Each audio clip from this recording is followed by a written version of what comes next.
Welcome to Kenton's videos. Enjoy the video. You start by preparing. Make sure the iPhone has power and a current backup so you can recover if something goes wrong. Once that's done, confirm a stable Wi-Fi or plan to use a wired connection to your computer. Intermittent networks cause failed updates.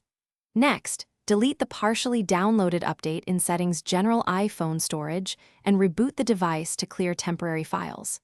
This clears conflicts and lets you attempt the update cleanly, minimizing file corruption and stalled installers.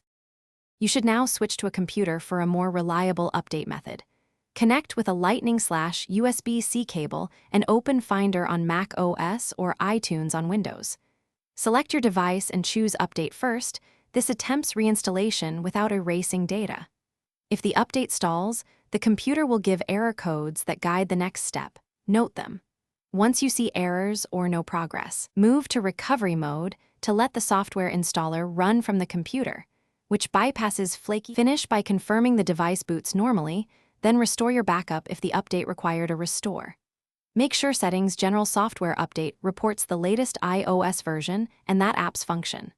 Once done, check batteries and background tasks to avoid repeat failures. If the device won't complete the update after these steps, use DFU mode to force a clean restore from the computer. This erases data, but fixes deep software corruption. Tip: contact Apple support if hardware issues appear before erasing. Thanks for watching. Consider subscribing if we helped you.